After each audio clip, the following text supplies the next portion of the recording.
নমস্কার, আমি সুদীপ্তা। এভি নিউজে আপনাদের সকলকে স্বাগত। প্রথমেই চোখ রাখবো নিউজ হেডলাইন্সে।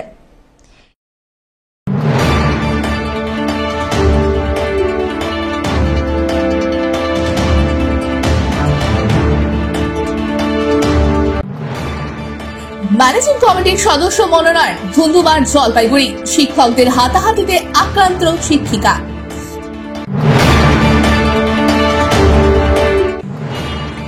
এটিএম কাণ্ডের তদন্তে আরও এক ধাপ এগোলো ময়নাগুড়ি থানার পুলিশ। উদ্ধার হলো এটিএম কাটায় ব্যবহৃত যন্ত্রপাতি।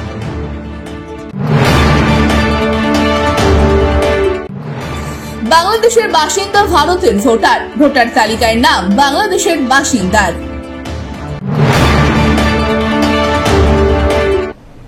এবার আসছে বিস্তারিত সংবাদে। ম্যানেজিং কমিটির সদস্য মনোনয়নকে কেন্দ্র করে ধুন্ধুমার কাণ্ড জলপাইগুড়ি জেলা স্কুলে। শিক্ষকদের হাতাহাতিতে আক্রান্ত শিক্ষিকা। বিকাশ ভবনে লিখিত অভিযোগ জমা করতে কলকাতায় ছুটছেন প্রধান শিক্ষক ধর্মচাঁদ বারুই। প্রয়োজনীয় পদক্ষেপের দাবি কর্মচারী ফেডারেশনের। 2018 সালের পর থেকে সার্ধশতবর্ষের এই স্কুলে ম্যানেজিং কমিটি নেই বলে অভিযোগ। নতুন করে ম্যানেজিং কমিটি তৈরির জন্য মিটিং ডেকেছিলেন প্রধান শিক্ষক, আর সেখানেই পরিস্থিতি উত্তপ্ত হয়ে ওঠে। শিক্ষকদের মধ্যেই গালিগালাজ এবং হাতাহাতির উপক্রম হয়, যা থামাতে গিয়ে আহত হন স্কুলের একমাত্র মহিলা শিক্ষিকা অর্পিতা ঘোষ। মেডিকেল করিয়ে মঙ্গলবার স্কুলের রিপোর্ট জমা করেন শিক্ষিকা। আলাদা করে অভিযোগও করবেন বলে জানিয়েছেন। জেলার অন্যতম প্রাচীন স্কুলের শিক্ষকদের মধ্যে হাতাহাতি মারামারির ঘটনাকে কেন্দ্র করে ব্যাপক চাঞ্চল্য ছড়ায়। স্কুল শিক্ষা দপ্তরে অভিযোগ দায়ের করতে চলেছেন বলে জানান প্রধান শিক্ষক। আমাদের এই টিচার্স রিপ্রেজেন্টেটিভ আর কি, ম্যানেজিং কমিটিতে যে দুজন টিচার্স রিপ্রেজেন্টেটিভ, সেই নিয়ে আর কি আলোচনা। সেই আলোচনা শুরু হলো। শুরু হওয়ার কয়েক মিনিট শুরু হতে হতে আর কি কয়েক মিনিট পরে আমাদের সমিতবাবু বক্তব্য রাখলেন, বললেন, নাম প্রবেশ করলেন। তারপরে বলার সঙ্গে একটু পরে ওখান থেকে বন্ধুত্ববাবু কিছু বললেন। তারপরে কমলেশ গায়েন বলতে উঠলেন। কমলেশ গায়েন বলতে ওঠার সঙ্গে সঙ্গেই সেখানে কমলেশ গায়েন 2-4টে কথা বলার পরে কমলেশ গায়েনকে ভীষণভাবে মানে খারাপ ভাষায় আর কি আক্রমণ করা হয় আর কি। যে ভাষায় আক্রমণ হয়েছে সেটা যাক আলোচনা হতো আর কি সেভাবে, কিন্তু সেই জায়গাটা অন্য জায়গায় পৌঁছে যায়। তারপরে সমিতবাবু 2-1 কথা বলেন। বলার পরে ওখান থেকে আমাদের যে ফিমেল স্টাফ অর্পিতা দিদিমণি শিক্ষিকা আর কি, তো উনি ওখান থেকে এসে হঠাৎ করে এখানে থামাতে আসার সঙ্গে সঙ্গে বিষয়টাকে মিটমাট করতে চাইলেও ওনাকে সেই জায়গাটায় আর কি কিভাবে যে চোখে আর কি আক্রান্ত হলেন, এটা ফুটেজ দেখলে বোঝা যাবে। ভীষণভাবে আক্রান্ত হয়েছেন এবং মানে উনি ডাক্তারও দেখাচ্ছেন। উনি আমাকে মেডিকেলের ডাক্তারকে দেখিয়েছেন, তার প্রেসক্রিপশন আমাকে পাঠিয়েছেন। আর তার ভিতরে উত্তেজনামূলক কথাবার্তা এখানে খুব হইচই আর কি, একটা অস্বস্তিকর পরিবেশ তৈরি করে দেওয়া হয়েছিল। বারবার করে আমি বলছিলাম যে বিষয়টা থামুন, সেই জায়গায় কোনো মতেই আমার কথা শোনা হচ্ছিল না। বিশেষ করে ওখানে বাপ্পা চক্রবর্তী আছেন, উনি, আর এদিকে আরো আছেন মনোজ সরকার আছেন, ভূতগ্রস্ত কিছু বলেছেন। আরো অন্যান্য মেম্বাররাও সেটা শুনছিলেন এবং থামানোর চেষ্টা হচ্ছিল, কিন্তু কোনো মতেই সেটা থামছিল না। একটা অপ্রীতিকর ঘটনা কালকে ঘটে গেছে। হ্যাঁ, এটা দুর্ভাগ্যজনক। সেটা তখন আমি বিষয়টা হয়ে গেছে, সেই জায়গাটায় কিছু আমার এই মুহূর্তে কিছু বলার নেই। আমরা স্টেপ আমি ঊর্ধ্বতন কর্তৃপক্ষকে আমি বিষয়টা সমস্ত ব্যাপারটা জানিয়ে দিচ্ছি মেল করে, এবং আমি আজকে যাচ্ছি। আমি কালকে গিয়ে হাতে হাতে সমস্ত রিপোর্টটাও জমা করে দেবো। আজকে মেল করে ডিএমকে একটা কপি আমি এখান থেকে দিয়ে দিচ্ছি মেল করে। আর যেটা দিচ্ছি আমি ডিপার্টমেন্টটা আমার হায়ার অথরিটিকে জানিয়ে দিচ্ছি, কমিশন। হ্যাঁ, সেটা দেখি একটা ইনকোয়ারি কমিটিও আমার ইচ্ছা আছে, ওনারা আমাকে যেভাবে পরামর্শ দেবেন আমি ঠিক সেভাবে একটা ইনকোয়ারি কমিটি। এইটা দেখুন, এটা মানে এর আগে বিগত কিছুদিন আগেও একটা বিনা কারণে একটা কি কারণ আমি জানবো না, রুটিনটা লাগানোর সঙ্গে সঙ্গে এসে টিচাররা আমাকে সেইভাবে এখানে এসে বিভিন্ন কথা বলে বিভিন্নভাবে আক্রমণ করে পুরো আমি রেখে দিয়েছি। এইভাবে মানে আমার পক্ষে একটা অস্বস্তিকর পরিবেশ তৈরি করে দেওয়া হচ্ছে বিদ্যালয়ে আর কি। এই অস্বস্তিকর পরিবেশ কিন্তু আমি কখনোই চাই না। আমি নিশ্চয়ই কালকে যাচ্ছি, নিশ্চয়ই জানাবো।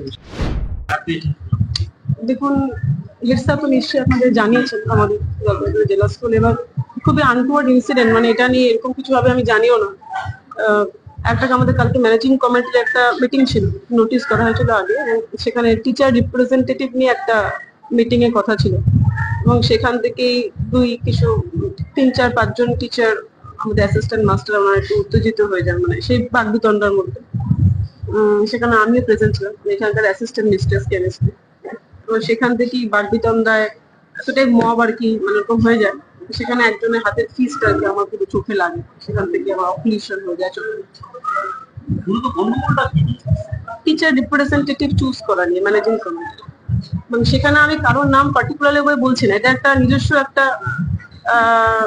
সেটা সিসিটিভি ফুটেজ আছে, সেখানে হেড স্যার বেটার বলতে পারবেন, কারণ ওই মোমেন্টে বুঝতে পারছেন আমার হাত লেগেছে, আমার ওটা বোঝার মধ্যে সেন্স নেই যে কে মেরেছে আমাকে বা কি করেছে। এবার সেটা সিসিটিভি ফুটেজ আছে, এটা সব থেকে বড় এভিডেন্স। এবং আপনি তো গন্ডগোলটা থামাতে গিয়েছেন। আমি এখানে একটা সিঙ্গেল ফিমেল ফ্যাকাল্টি, আমি জলপাইগুড়ি জেলা স্কুলের একমাত্র এখানে শিক্ষিকা, এবং আমার সাথে কিছু হয়নি, এমন না আমার সাথে কোনো ঝগড়া কিছু হয়েছে, তা নয়, নিজেদের মধ্যে ইন্টারনাল হয়ে সেটা আমি থামাতে গিয়েছিলাম। আমি ছিলাম ওখানে প্রেজেন্ট। হ্যাঁ, আনটুয়ার্ড, এটাতে স্কুলের নামও খারাপ হচ্ছে, সেটা তো যার জন্য আমি এখানে ডাক্তারও দেখাইনি। দেখুন, এটা খুবই আনটুয়ার্ড ইনসিডেন্ট, আমি আবারও বলছি, মানে ইট ওয়াজ এ ভেরি আনটুয়ার্ড ইনসিডেন্ট, এবং কারো ইন্টেনশনালি ব্যাপার আমি আবারও বলছি যে না, ওদের মধ্যে উত্তেজিত হয়ে গেছে, হওয়া উচিত নয়, একদমই উচিত নয়। আমি সেখানে প্রেজেন্ট ছিলাম, সিসিটিভি ফুটেজ আছে, আপনারা বেটার দেখতে পাবেন। আমি ইনফ্যাক্ট ফুটেজ দেখিনি, আমি দেখার মতো মানসিক জায়গায় নেই, আপনারা বুঝতে পারছেন। তবে যে শিক্ষকদের বিরুদ্ধে অভিযোগ, তাঁদেরই একজন বাপ্পা চক্রবর্তীর দাবি কথা কাটাকাটি হয়েছিল, মারামারি নয়। না, কালকে মিটিংটা কি হয়েছিল এমন যে হাতাহাতি হয়ে গেল শিক্ষকদের মধ্যে? হাতাহাতি হয়নি, একটু তর্কাতর্কি চলছিল। সেখানে ওই ম্যাডাম এসেছিলেন, ম্যাডামের গায়ে হাত লেগে গেছে। মানে হাত ধরে যদি আপনি কারোর সাথে কথা বলেন, হাতটা লাগতে পারে না, এই জিনিসটাই হচ্ছে, এটাকে এত বড় করার কি মানে? সেটা মতভেদ থাকতে পারে, ম্যানেজিং কমিটির বিভিন্ন প্রপোজাল এসেছিল, সেই নিয়ে মতভেদ ছিল, এর থেকে বেশি কিছু না। মতভেদটা কি? আর কিছু আমি বলবো না স্যার, আমি ইন্টারনাল ব্যাপারে কিছু বলবো। ঘটনায় উদ্বেগ প্রকাশ করেছে কর্মচারী ফেডারেশন। প্রধান শিক্ষকের সঙ্গে দেখা করে তদন্ত কমিটি গঠন করে প্রয়োজনীয় পদক্ষেপের দাবিও জানানো হয়েছে। আমরা আসলে কালকে জানতে পেরে আজকে আমরা গিয়েছিলাম ফেডারেশনের তরফ থেকে, মাননীয় হেডমাস্টার মশাইয়ের সঙ্গে আমরা বসেছিলাম, ওনার কাছ থেকে বিস্তারিত বিষয়গুলো শুনলাম, কি ঘটনা ঘটেছে। আমরা যেটা ওনাকে রিকোয়েস্ট করেছি সেটা হচ্ছে একটা এনকোয়ারি কমিটি করে এই যে অপ্রীতিকর ঘটনা, সেটা একটা পূর্ণাঙ্গ এনকোয়ারি করে রিপোর্ট আকারে সেটা যেন উচ্চ আধিকারিকদের কাছে পাঠানো হয়, এবং এই বিষয়টা যেন উনি ভালো মতো দেখেন। কারণ জলপাইগুড়ি জেলা স্কুল একটা ঐতিহ্যবাহী স্কুল, জলপাইগুড়ি জেলা তথা নর্থ বেঙ্গলে একটা ভালো নাম খ্যাতিনামা স্কুল, যে স্কুলের 150 বছর করতে আমরা কিছুদিন বাদেই করতে যাচ্ছি। সেখানে যদি এরকম একটা কোনো ঘটনা ঘটে থাকে, সেটা সত্যি কাঙ্ক্ষিত না। তো আমরা চাইছিলাম, হেডমাস্টার মশাইকে আমরা বলেছি, এটা পূর্ণাঙ্গ এনকোয়ারি করে রিপোর্ট আকারে উচ্চ শিক্ষা দপ্তরে পাঠিয়ে ব্যবস্থা গ্রহণের জন্য। কি হয়েছিল? পিনাকি শীলের রিপোর্ট।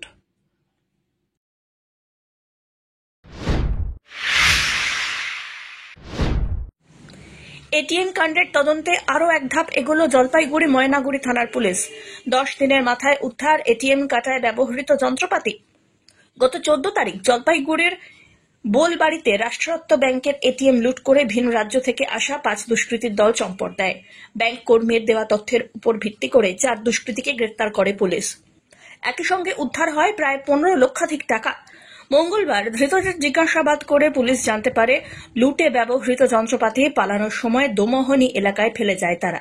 দুষ্কৃতীদের নিয়ে গিয়ে দোমোহনীর দমকল কেন্দ্র সংলগ্ন একটি ঝোপ থেকে একটি গ্যাস সিলিন্ডার, একটি অক্সিজেন সিলিন্ডার, পাইপ, এটিএম এর ট্রে সহ অন্যান্য সামগ্রী উদ্ধার করে পুলিশ। উদ্ধার হওয়া এই সামগ্রী আগামীতে এই মামলার ক্ষেত্রে বেশ গুরুত্বপূর্ণ প্রমাণ হিসাবে গণ্য হবে বলে জানানো হয়েছে। পিনাকি শীলের রিপোর্ট।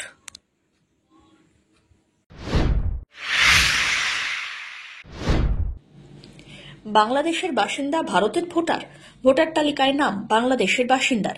জলপাইগুড়ি জেলার ধূপগুড়ির সাঁকুয়াঝোড়া 2 নম্বর গ্রাম পঞ্চায়েতের 15/215 বুথের ভোটার তালিকায় 809 নম্বরে নাম রয়েছে চন্দন দাসের।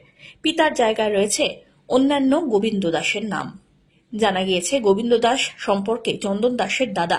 তবে দীর্ঘদিন ধরে ভোটার তালিকায় চন্দন দাসের নাম থাকলেও তিনি এলাকার বাসিন্দা নন এবং তাকে ভোট দিতেও দেখা যায়নি বলে দাবি স্থানীয়দের। অনেকেই তাকে চেনেনি না, দাবি তিনি নাকি বাংলাদেশে থাকেন। এ বিষয়ে গোবিন্দ দাসের সঙ্গে যোগাযোগ করা হলে ক্যামেরার সামনে কিছু না বলতেও তিনি জানিয়েছেন এখন আর ভাই এখানে থাকে না। কিন্তু স্বাভাবিকভাবে প্রশ্ন উঠছে, এখানকার বাসিন্দা না হয়েও কি করে চন্দন দাসের নাম ভোটার তালিকায় উঠল? এ বিষয়ে এলাকার দীর্ঘদিনের বিএলওর দায়িত্বে থাকা প্রাক্তন বিএলও হায়দার আলী কি বললেন শুনুন। এই চন্দন দাস তো এটা তো বহুদিন আগে থেকে এইটা কমপ্লেন হয়ে আসছে, কিন্তু আজ পর্যন্ত ভোটার যে লিস্টে আছে সেখানে কাটা যায়নি এবং সেটার কোনো ব্যবস্থা কেউ নেয়নি। এবং এইটা নিয়ে অনেক কিন্তু জল ঘোলা হয়েছে, থানা পুলিশ পর্যন্ত আসছে, কিন্তু ভোটারটা এখনো ওই ভোটার লিস্টে নামটা এখনো আছে। মোটামুটি কতদিন আগে নামটা তোলা? এটা তো অনেক দিন আগের কথা, অন্তত পক্ষে যখন ওরা এখানে বাংলাদেশ থেকে আসছিল তখন থেকেই কিন্তু এই নামটা তোলা আছে, এই প্রথম যুক্ত বামফ্রন্টের আমল থেকে। এখানে কারা থাকে? এই যে চন্দন দাসের যে এখানে থাকে ওর 3 দাদা থাকে। আপনারা কখনো দেখেছিলেন এই চন্দন দাস? না, আমি কিন্তু আজ পর্যন্ত চন্দন দাসকে দেখিনি যে কোথায় আছে না আছে, আমি কিন্তু আমার সামনাসামনি কোনোদিন পড়েনি এবং আমিও কিন্তু ওকে ভোট দিতে আমি দেখিনি। এখন কি করে উঠছে সেটা তো আমি বলতে পারবো না। এলাকায় ভোটও দেয়নি না, আমি কিন্তু বললাম তো, আমি কিন্তু কোনোদিন ওকে আমি চোখ দিয়ে দেখিনি যে চন্দন দাসের চেহারাটা কেমন। মানে এখানে গাফিলতি কার হয়ে থাকতে পারে? এখন গাফিলতিতে বলতে গেলে আমি কেমন করে বলবো, এখন মানে যারা এই সমস্ত কাজ করছে, মানে আমার উপরে মহল তাদের আছে না আমাদের এখানকার লোকালি কিছু যারা নেতা ফেতা তাদের আছে, আমি সেটা তো বলতে পারছি না। আপনি কতদিন বিএলওর কাজ করেছেন? আমি তো বিএলওর কাজ সেই জন্ম থেকে, যখন বিএলও শুরু হয়েছে তখন থেকে আমি আছি। মানে আপনার হাত দিয়ে উঠেনি? না, এটা অন্যভাবে কিভাবে উঠেছে আমি কিন্তু বলতে পারবো না। অন্যদিকে 15/215 বুথের গ্রাম পঞ্চায়েতের সদস্য শ্যামল চন্দ্র রায় বলেন, তবে স্বাভাবিকভাবে প্রশ্ন উঠছে, এলাকার বাসিন্দারা যাকে চেনেন না, পাশাপাশি যে এই এলাকার বাসিন্দাই নয়, সে যদি বাংলাদেশেরও বাসিন্দা হয় তাহলে এদেশের ভোটার তালিকায় তার নাম উঠল কি করে?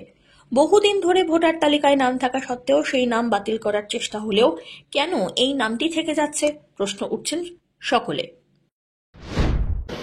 আমিও শুনেছিলাম যে বাংলাদেশেই থাকে, এখানে তো দেখতেও পাই না সেভাবে আর কি। তো এর আগে আমরা অনেকবার বলেছিলাম যে ওই ভোটটা কেটে দেওয়া হোক, এবং সেটা চেষ্টাও করা হয়েছিল কয়েকবার। কী কারণে যে ভোটটা থেকে যাচ্ছে এটা আমাদেরও মানে বোঝার কোনো ব্যাপার নেই। কতদিন আগে নামটা তোলা হয়েছিল? আমার যতটুকু বছর 10 আগে হয়তো। যে এতদিন থেকে এখানে কি কোনোদিন ভোট দিয়েছে উনি? আমি কোনোদিন ভোট দিতে দেখিনি, ইলেকশন গেল ভোট দিতে দেখিনি। কি করে ভারতের ভোটার? ভুয়ো ভোটার বলা যাবে না, এটা হচ্ছে মানে যে ইনি হচ্ছে দ্বিনাগরিকত্ব ইয়ে করছেন আর কি, দুই দিকেই নাগরিক হওয়ার চেষ্টা করছে। ভোটটা বাস্তবে আছে, কিন্তু ভুয়ো বলে কিছু নেই আর কি। ভুয়ো তো অন্য ইয়ের থেকে আসতে করে ভুয়ো হয়, এটা দুই নাগরিকত্বের একটা ব্যাপার হয়ে আছে। আমার যতটুকু মনে হচ্ছে আর কি, এটাকে কেটে দেওয়াই বেস্ট। ধূপগুড়ি ব্লক নির্বাচন দপ্তর সূত্রে খবর শোনা মাত্রই তড়িঘড়ি বিএলওর সঙ্গে যোগাযোগ করা হয়। 7 নম্বর ফ্রেমে অভিযোগ জানানো হয়েছে। তবে ভোটার তালিকায় এবার তার নাম কাটা পড়ে নাকি আবারও সেই নামটি থেকেই যায়, সেটাই এখন দেখার।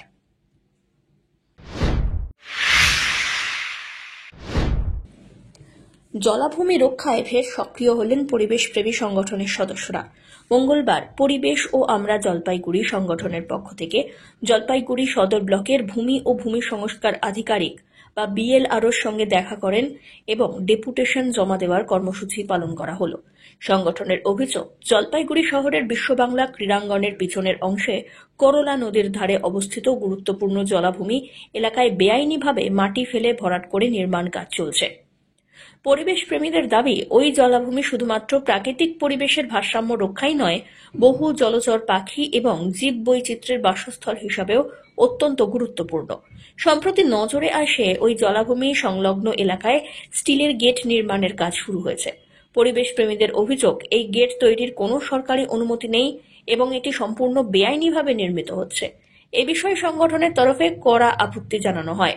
ডেপুটেশন দেওয়ার পাশাপাশি বিএলআরওর দপ্তরে সংগঠনের প্রতিনিধিরা প্রশ্ন তোলেন, কিভাবে সরকারি নিয়ম নীতি লঙ্ঘন করে গেট নির্মাণ সম্ভব হল।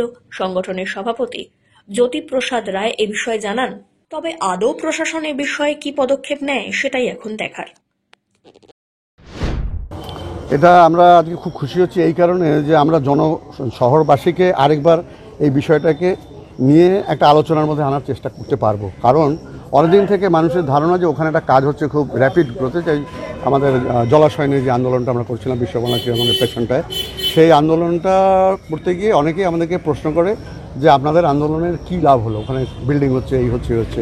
আমরা তো মারামারি লড়াই করতে যাইনি, আমরা কাগজ নিয়ে লড়াই করতে এসেছি। আজকে যে বিষয়টা নিয়ে আমরা এখানে এসেছি, গতদিনে আমরা আরটিআই করে যে প্রমাণপত্রগুলো পেয়েছি, যে তথ্যগুলি পেয়েছি, তাতে একটা জিনিস প্রমাণিত হয়েছে যে 3.7847 একর্স অফ ল্যান্ড কনভার্ট করা হয়েছে, কনভার্সনের মাধ্যমে তাকে অ্যালাউ করা হয়েছে পার্চেসারকে। কে পার্চেসার? মা কামাখ্যা ডেভেলপার। ঠিক আছে, সেই কপিও আমাদের কাছে আছে। এবার বিষয়টা হচ্ছে, আপনারা লক্ষ্য করে দেখবেন, যখন ওই স্ট্রিপটা দিয়ে আসবেন, রাস্তা দিয়ে যখন আসবেন, তখন বাঁ দিকে দেখবেন একটা বড় স্টিলের গেট তৈরি করা হয়েছে টু ব্লক দি রোড।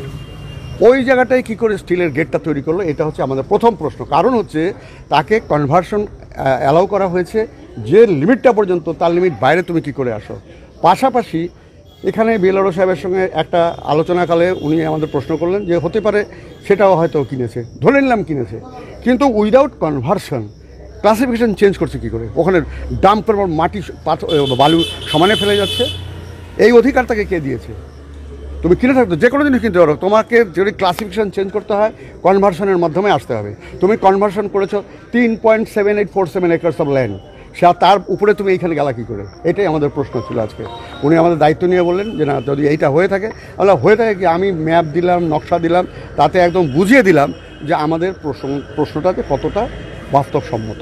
এবং উনি বললেন আমি এনকোয়ারি করবো, এনকোয়ারি করে আমার তো অথরিটিকে আমাকে পাঠাতে হবে। তা আমরা বললাম যে ঠিক আছে, যেন একটা ইন্টিমেশন আমরা পাই যে ব্যাপারটা আটকে গেছে কি এইভাবেই চলছে, আমাদের আর বড় পদক্ষেপ নিতে হবে, কারণ আমরা কিন্তু শেষ দেখে ছাড়বো।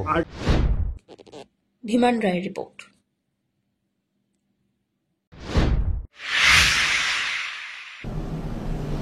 নিয়ে নিচ্ছে ছোট্ট একটি বিরতি, ফিরে আসছি বিরতির পর, সঙ্গে থাকুন।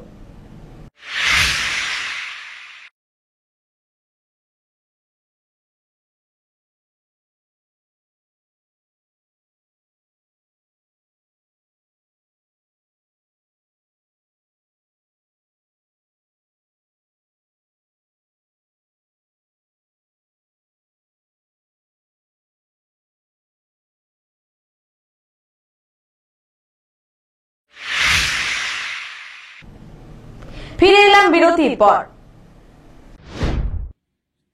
শিক্ষা ব্যবস্থা উন্নতি সহ বিভিন্ন দাবি দাওয়া নিয়ে জলপাইগুড়ি জেলা শাসক দপ্তরের দ্বারস্থ হল এআইডিএসও জেলা কমিটি।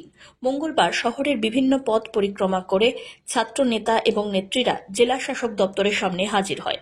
যদিও কোতোয়ালি থানার পুলিশ বাহিনী আন্দোলনকারীদের ব্যারিকেড দিয়ে আটকে দেয়।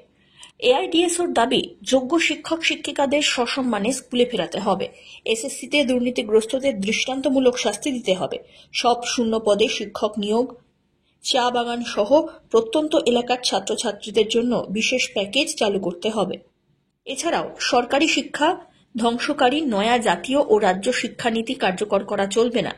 এছাড়াও একাধিক দাবি দাওয়া তুলে এদিন আন্দোলনে সামিল হলেন। জেলা শাসক দপ্তরের স্মারকলিপিও তুলে দিলেন সংগঠনের নেতাকর্মীরা। সংগঠনের জলপাইগুড়ির সম্পাদক কুনাল রায় এ বিষয়ে কি বললেন, শুনুন। আপনারা জানেন যে 2016 এসএসসি প্যানেল বাতিল হয়ে গেছে এবং তাতে বহু শিক্ষককর্মী শিক্ষার আঙিনা থেকে বেরিয়ে গেছে। এই শিক্ষকহীনতায় সবচেয়ে ক্ষতিগ্রস্ত ছাত্র সমাজ। নতুন শিক্ষানীতির ফলে প্রায় 8,000 সরকারি স্কুল বন্ধের মুখে, প্রাইভেট স্কুলের বাড়ন্ত, প্রাইভেট স্কুলের ছাত্রের অভাব হচ্ছে না, কিন্তু সরকারি স্কুলে ছাত্র কমছে, ছাত্র শিক্ষক নিয়োগও হচ্ছে না কোনো রকম। বিভিন্ন জায়গায় বিভিন্ন শিক্ষক পদ খালি। আমরা দেখেছি মাধ্যমিক এইচএস পরীক্ষা হয়ে যাওয়ার পরও দীর্ঘদিন পরে কলেজের ভর্তির নির্দেশিকা জারি করেছে সরকার। এগুলো বাস্তবে প্রাইভেট ইনস্টিটিউশন তাদেরকে আরও বেশি করে সুবিধা করে দেওয়ার জন্য এই চক্রান্ত বলে আমরা মনে করি। আমরা ছাত্র সংগঠন এআইডিএসওর পক্ষ থেকে লাগাতার শিক্ষা নিধনকারী একের পর এক নীতির বিরুদ্ধে আন্দোলন করে যাচ্ছি। আমাদের সংগঠন পশ্চিমবঙ্গের প্রত্যেকটি স্কুলে মানববন্ধন করেছে নতুন যে যোগ্য শিক্ষক তাদের ফেরানোর দাবিতে। আমরা মনে করি রাজ্য সরকার এবং তার পুলিশ যে শিক্ষকদের উপর যেভাবে আক্রমণ করেছে, তাদের বুকে লাথি মেরেছে, তা শুধু শিক্ষক সমাজ নয়, গোটা সমাজের মধ্যে একটি ন্যাক্কারজনক আক্রমণ। আমাদের সুনির্দিষ্ট 10টা দাবি নিয়ে আমরা আজকে দেখা করতে চাই। আমাদের দাবিগুলির মধ্যে অন্যতম দাবি হচ্ছে অবিলম্বে মাধ্যমিক পরীক্ষা এবং উচ্চতর পরীক্ষা পুনরায় চালু করতে হবে। নতুন শিক্ষানীতি 2020 কোনো রকমেই লাগু করা চলবে না এবং শিক্ষার বেসরকারীকরণের সমস্ত যে নীল নকশায় তাকে অবিলম্বে প্রত্যাহার করতে হবে। 4 বছরের ডিগ্রি কোর্স, যার ফলে বিভিন্ন জায়গায় একের পর এক যে ইউনিভার্সিটিগুলি প্রত্যেকটাতে প্রায় 90% করে ছাত্র অকৃতকার্য হচ্ছে, এর দায় কার? এই দায় আমরা মনে করি সরকারি শিক্ষা ব্যবস্থা, যেখানে 3 বছরের কলেজ পড়ার মতন খরচ বিভিন্ন প্রান্তিক ছেলেরা জোগাড় করতে পারে না, সেখানে 4 বছরের খরচের বোঝা বইতে না পেরে একের পর এক স্কুল ছুট, কলেজ ছুট হচ্ছে। এই দায় সরকার অস্বীকার করতে পারে না। আমরা এআইডিএস এর পক্ষ থেকে গোটা রাজ্যব্যাপী সরকারি শিক্ষা সচল রাখতে প্রশাসনিক দপ্তর অচল করার আহ্বান নিয়ে আজকে ডিএম অফিসে অভিযানে ডেপুটেশন দিচ্ছি। সব্যসাচী মজুমদারের রিপোর্ট।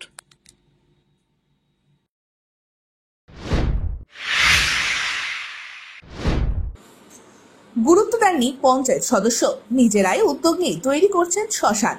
জলপাইগুড়ির যমুনা পাড়ের 3 গ্রামের তরুণদের এই উদ্যোগের পাশে থাকার বার্তা পঞ্চায়েত সমিতির। জলপাইগুড়ি সদর ব্লকের আরজি অমরখানা, ধর্মদেব পাড়া, অমরখানা, এই 3 গ্রামের মাঝে কোনো শ্মশান নেই। শ্মশান না থাকায় এতদিন যমুনা নদীর ধারে খোলা জায়গায় দেহ সৎকার করতে হতো বাসিন্দাদের। বাঁশ কেটে এনে তৈরি করা হতো মাচা, তাতে দেহ রেখে সৎকারের কাজ করতে হতো। বর্ষাকালে রাত বিরেতে সৎকার করতে গিয়ে চরম সমস্যায় পড়তেন বাসিন্দারা। এই নিয়ে একাধিকবার গ্রাম পঞ্চায়েত সহ প্রশাসনের বিভিন্ন স্তরে আবেদন জানিয়েছিলেন তারা। গ্রামবাসীদের সরাসরি অভিযোগ, শ্মশানের জন্য 3.5 লক্ষ টাকা বরাদ্দ করা হয়েছিল, টেন্ডারও ডাকা হয়। এরই মধ্যে পঞ্চায়েত সদস্য সেই টাকা আটকে গ্রামের রাস্তা সংস্কারের খাতে ঢুকিয়ে দেওয়ায় বাতিল হয়ে যায় শ্মশান প্রকল্প। তাতে ক্ষুব্ধ হয়ে একজোট হন গ্রামের তরুণরা। একজন শ্মশানের জন্য 3 কাঠা জমি দেন, বাকিরা বাড়ি বাড়ি গিয়ে চাঁদা তুলে হাতে হাত লাগিয়ে তৈরি করেন শ্মশান। এই যেখানে শ্মশানটা হচ্ছে এটা আমারই জমি, আমি দান করছি শ্মশানের জন্য। মানে মোটামুটি 40-50 ঘর আমরা এখানে শ্মশানটা করবে বলে আমাকে জানাইছে যে আমার জমিটা লাগবে শ্মশানের জন্য। তাই আমি মোটামুটি 3 কাঠার মতো জমি আমি দিয়েছি। এই জায়গাটা হচ্ছে আমাদের অমরপুর, এটা হচ্ছে বিরুবাড়ি নগর বিরুবাড়ির 17/224 নম্বর ওয়ার্ডে এটা অন্তর্গত। আমি শুনেছিলাম যে আগের পঞ্চায়েত আমাদের এটা পাস করছিল, কিন্তু বর্তমান যে পঞ্চায়েত ইসে করছে পাস করা জিনিসটা নাকি বাতিল করে দিয়েছে। তার জন্য আমাদের গ্রামবাসী এই 50টা বাড়ি ক্ষোভের কারণে এই নিজেরা চাঁদা দিয়ে এই শ্মশানটাকে তৈরি করতেছে। পঞ্চায়েতের কোনো সাহায্য পাননি? পঞ্চায়েতের কোনো সাহায্য নাই।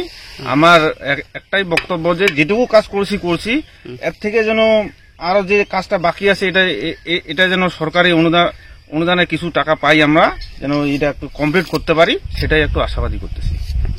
উপর মহলকে কি জানাইছিলেন? শ্মশানের জন্য কি আবেদন করছিলেন? শ্মশানের জন্য আগে আবেদন করছিল, ওটা পাস হয়েছিল। এরকম আমাদের গ্রামের লোকের কাছে আমি শুনেছিলাম, কিন্তু বর্তমান নাকি ওটাকে বাতিল করে দিয়েছিল, এটাও শোনা যাচ্ছে। এটা পঞ্চায়েতের অনুদান না, এটা আমাদের সব গ্রামবাসী মিলে করতেছি। আমরা এমন জায়গায় একটা আছি, মানে আমাদের এই শ্মশানটা মানে করার খুব প্রয়োজন। আমরা মিডিল স্তরে একদম আছি, যেটা আমাদের মানে খুব একান্তভাবে খুব প্রয়োজন। যেমন আমাদের কেউ যদি হঠাৎ করে একজন যদি কেউ কোনো ইসে হয়ে যায়, মারা যায়, যেরকম আমাদের খোলা মাঠে আমরা ইসে করি, মানে খুবই কষ্ট হয়। যেমন জায়গা নাই, ইসে নাই, মানে খুব পুরানো খুব কষ্ট হয়ে যায়। ওই জন্য আমরা উদ্যোগ করে নিয়ে এসেছি, এটা নিজেরাই আমরা করি। নিজেরাই করতেছি এই কারণে যে আমাদের গত পঞ্চায়েতের আমলে এটা আমাদের খুব একটা ইসে ছিল যে সব জায়গায় শ্মশান হয়ে গেছে, আমাদের এখানে শ্মশান নাই। আমরা এটাকে পাস করেছিলাম, টেন্ডারও হয়েছিল, কন্ট্রাক্টর এসে জায়গাটা দেখেও গেছিল। কিন্তু আমাদের এই সামনে যে আমাদের পঞ্চায়েতটা হলো, এই পঞ্চায়েত কি করছে সেটাকে আমাদের এখানে ওইটাকে কাটে দিয়ে দিয়েছে। সেটা টাকাটা অন্য খাতে লাগাইছে না কি খাতে লাগাইছে সেটা জানি না। সেই 3.5 লাখ টেন্ডার আমরা পাস করছিলাম, সেটাকে পঞ্চায়েত কি কারণে এখান থেকে কাটে দিল সেটাও আমরা বুঝতে পারতেছি না। তো ওই জায়গায় একান্তভাবে সবাই মিলে আমরা মিশে করলাম যে আমরা এটা শ্মশানটা আমাদের খুব প্রয়োজন, একান্তভাবে এটাকে আমাকে করতেই হবে যে হোক, যেহেতু আমরা খোলা মাঠে ইসে করতেছি, ওই জন্য আমরা এটাকে খুব ইসে করে করলাম আর কি। এখন আশা করতেছি দেখি যদি আমাদের প্রশাসনের কাছে যদি কোনো কিছু একটা আবেদন যদি করে যদি কিছু একটা পাওয়া যায় আপনাদের সংবাদ মাধ্যমের ইসে দিয়ে, ওইটাই একটু খুব আশাবাদী আর কি। ঘটনায় অস্বস্তিতে পড়েছেন পঞ্চায়েত সদস্য সারথী রায়। তার অভিযোগ, শ্মশান তৈরি করছে সে কথা কেউ তাকে জানায়নি। পাল্টা গ্রামবাসীদের বক্তব্য, পঞ্চায়েত সদস্য গ্রামবাসীদের প্রয়োজনীয়তাকে গুরুত্ব দেননি, তাই তাকে বলারও প্রয়োজন বোধ করেননি তারা। ওরা এখন গ্রামবাসী কি করতেছে আমাকে জানায়ও নেই, আমি জানিও না। শ্মশান তো নিজেরাই করতেছে গ্রামবাসী চাঁদা দিয়ে। হ্যাঁ আমি জানি না, বলেনি। গ্রামবাসী অভিযোগ করতেছে যে শ্মশানের অর্থ বরাদ্দটা আপনি রাস্তার কাজে ব্যবহার করছেন, কি বলবেন? না না না, আমরা করছি, রাস্তার কাজে লাগাইছি, কিন্তু ওটা শ্মশানের চুল্লির টাকা না, বরাদ্দ না। ওটা অভিযোগ আছে অর্থ বরাদ্দ ছিল, সেটা কোথায়? সেটা না না, সেটা যেটা বলছে সেটা ভুল। রাস্তাঘাট রাস্তা ভালো না, জনগণ চলতে পারতেছে না, রাস্তাঘাটে অ্যাক্সিডেন্ট হচ্ছে, চাপাতার গাড়ি যাওয়া আসা করতে পারতেছে না, অ্যাক্সিডেন্ট হচ্ছে। সবাই বলতেছে যে রাস্তার কাজ করতে হবে, আমি রাস্তার কাজে করছি সিসি রোড। শ্মশানটা তো প্রয়োজন ছিল না? শ্মশানটা কয়েকটা বাড়ির জন্য, বেশি বাড়ি না তো, 15-20টা বাড়ি হবে। ওখানে তো অভিযোগ আছে 3টা পাড়া। না না, আমাকে জানায়ও নেই, আমি জানিও না, আমি বলতেও পারবো না। আপনি কি আপনাকে জানালে কি সাহায্য করবেন কোনো শ্মশানের জন্য? হ্যাঁ, কেন সাহায্য করবো না, করবো তো। উন্নয়ন কর্তৃপক্ষকে বলবেন, এখানে প্রচুর টাকারও তো প্রয়োজন, 3.5 লাখ টাকার প্রকল্প। হ্যাঁ, সেটা জানাবেন। কেন, যদি জানায় তাহলে তো করতে হবে। জনগণ যদি চায় যে গ্রাম পঞ্চায়েতকে জানাই, তাহলে তো জানালে তো অবশ্যই আমি সহযোগিতা যতটুকু পারবো করব। এই পরিস্থিতিতে গ্রামের তরুণদের এই উদ্যোগকে সমর্থন জানিয়ে পাশে থাকার আশ্বাস দিয়েছেন সদর পঞ্চায়েত সমিতির সভাপতি বিনয় রায়। হ্যাঁ, এটা শুনলাম যেরকম গ্রামবাসীরা নিজে উদ্যোগ নিয়ে করেছে আর কি। আমরা দেখছি, খোঁজ খবর নেই, আমাদের পক্ষ থেকে আমরাও করার চেষ্টা করব। একটা শ্মশান খুবই দরকার আর কি, কেননা সেটা আমাদের যারা হচ্ছে আমাদের এই সম্প্রদায়ের যারা আর কি শ্মশানে নিয়ে যায়, সেখানে রাত বিরেতেও কোনো সময় যাওয়ার বিষয় আছে, সেটা পরিকাঠামো উন্নত থেকে খোঁজ খবর নিয়েছি, আমরা যে কি করতে পারি আমরা করব। পিনাকি শীলের রিপোর্ট।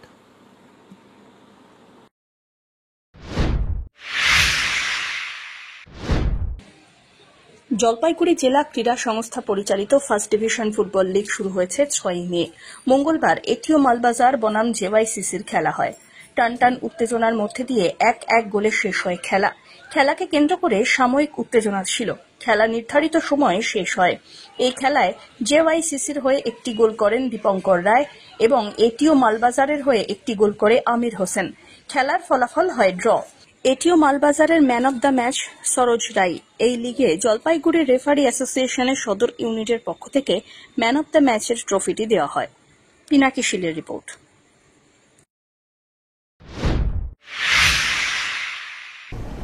শেষ করবার আগে নিউজ হেডলাইন্স আরো একবার।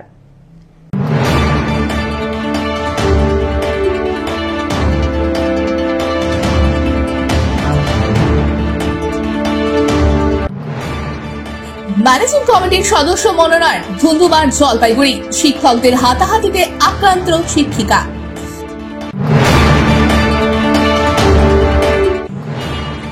এটিএম কাণ্ডের তদন্তে আরও এক ধাপ এগোলো ময়নাগুড়ি থানার পুলিশ। উদ্ধার হলো এটিএম কাটায় ব্যবহৃত যন্ত্রপাতি।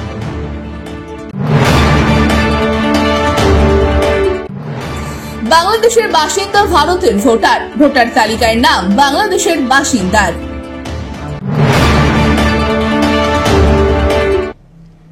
এখনকার মতন এভি নিউজ এ পর্যন্তই। পরবর্তীতে আসছি আরো সংবাদ নিয়ে। দেখতে থাকুন আমার ভিশন। নমস্কার।